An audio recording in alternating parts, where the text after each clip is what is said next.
40 years of professional experience working with the homeless here in the state of Oregon. Just recently moved here to Gresham area. I'm having trouble because I've been disabled finding affordable housing. If it weren't for the fact that I have family taking me in, I would be in a tent in the park right now.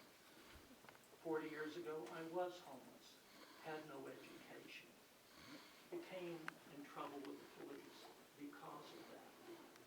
It took me a couple of years to get off the street. I had to advocate for myself. We didn't have services like we do today.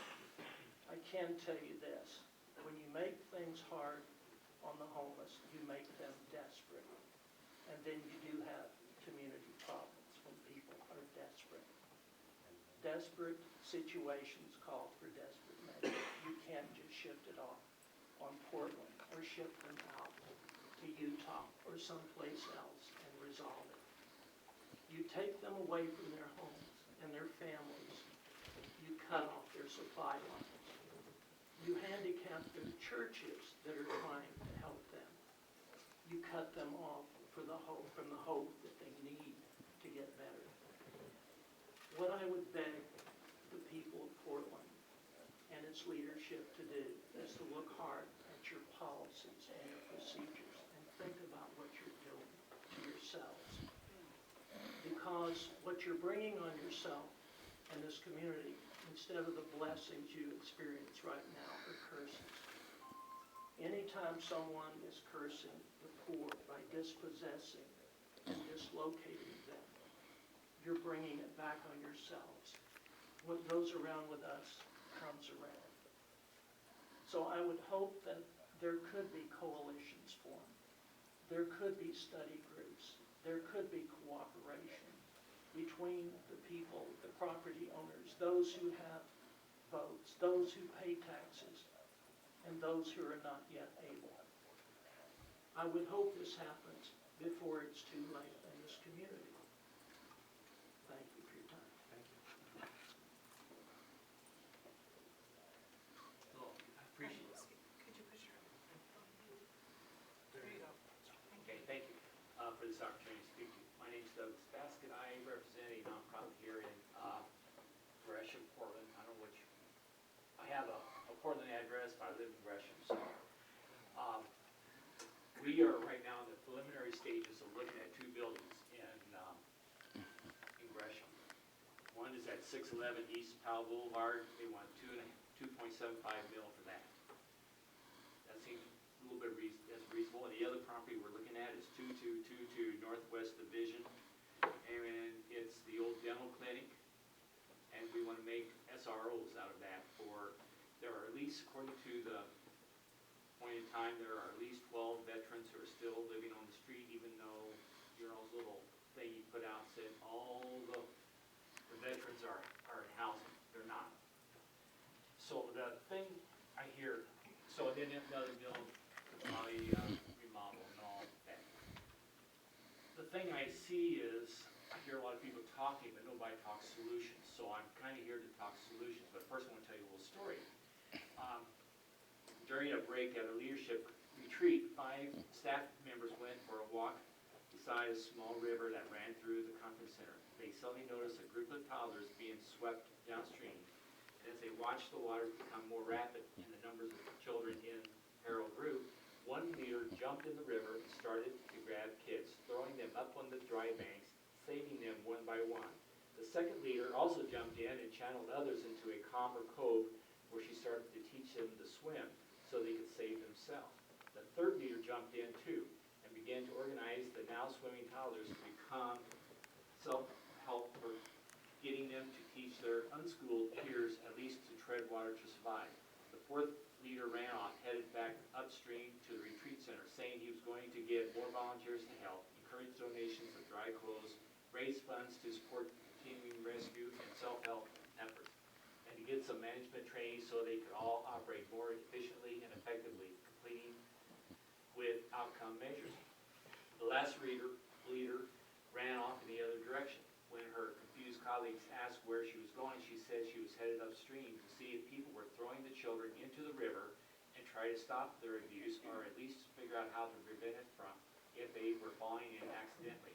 That comes from an article called Nonprofits Must Show How They Serve the Common Good. First priority is always going to be shelter. So we're looking at 2 buildings, and we want, with those 2 buildings, we can take care of every unsheltered homeless person in Gresham, because you only have 178 according to the point in time. You probably have a lot more. So the first thing I see is we need a permanent day shelter like Seattle has, the urban rest stop facilities up there. That's where they're open up for almost like 12 hours a day. They have, but with us, we want to provide child care. Of course, you have the normal water, tea, and stuff.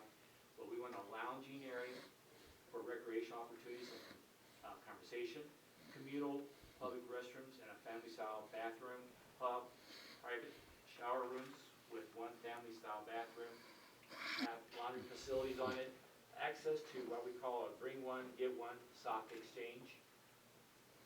We want to have a place where they get haircuts by volunteers. We want to have a place for dry storage for them, for their possessions, and access to some type of mailbox, and where they can pick up phone messages. Okay, sir, your time is up. We have 3 more. Could you state the name of your organization, please? Office Provision. Office Provision? Yes. Okay, thank you. Sarah Long and Jesse Sponberg.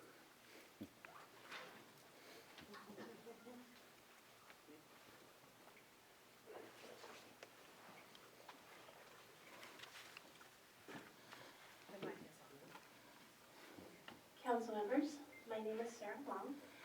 I am a Portland resident. I'm a wife and mother, and I'm also a business owner, and I cater to tourists. And my home is about a mile from the organized homeless camps, Forgotten Realms and Hazelnut Grove. And I have 2 children, ages 2 and 4. Of course, I have concerns about them finding needles or being around predators or anything like that. And yet, I really support organized homeless camps in this time of crisis. And I want to be really clear with you about why we have a crisis. We have a crisis of affordability. That is the sole reason people are ending up on the streets. You've seen a massive influx of homeless people. It is not because they are coming from out of state. It is not because they are coming from anywhere else. It's because we, Portland, are pushing people out of their homes and they land on the streets. Everyone needs to understand that. People will live in the housing that they can afford to live in. If you want to stop the outbreak of homelessness going on in this region, you take every step imaginable to keep people in their homes. Like, we have a demolition crisis going on in Portland. We're demolishing all the old housing. The old housing is the most affordable. If you have to build, and we do need more housing, we need density. Build in the open fields that have no trees in them. There's a lot of them. Build in the parking lots. There's a lot of them. But please realize the cause and effect. This is not a crisis of a bunch of people became addicted. This is not a crisis of a bunch of people bust in from out of state. This is a crisis of there is no cheap housing anymore. Thank you.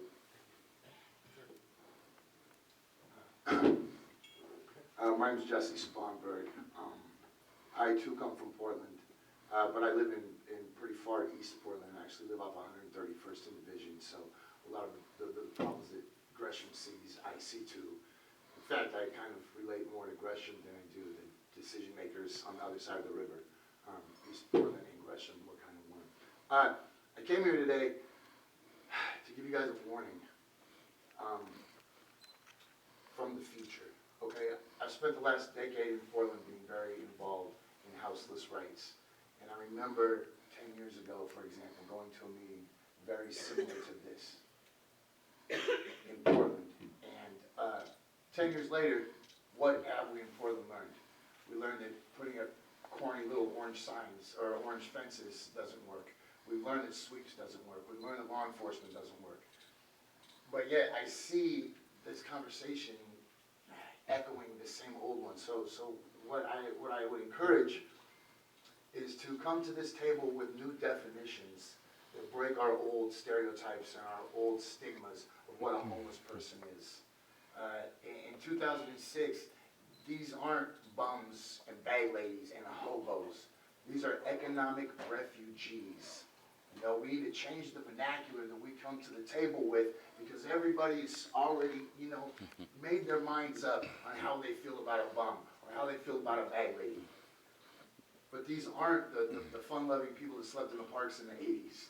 These are families with children, and they are economic refugees. And to call our housing catastrophe a crisis is really disingenuous. It is a housing catastrophe, and it is the biggest man-made catastrophe in this country.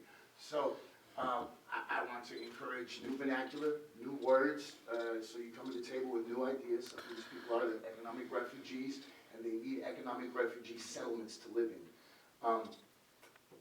Just so happens I'm also running for mayor of Portland, and this weekend I, along with the other mayoral candidates, will actually be sleeping in Hazelnut Grove. We're spending the night there. I set that up because I think that it's really important. You guys have a responsibility to be stewards of this community, and that means everybody, from the fanciest guy at the church to the poorest of the poor. That's everybody. We're all in this together. Your quality of life issues, it's reciprocal, and it's a symbiotic relationship, man. The better it is for everybody, the better it is for everybody. So I hope to see Gresham not chase this around for 10 years like Portland did with bad solutions and dumping bad money after bad money and using law enforcement. Thank you so much for your time. Thank you very much.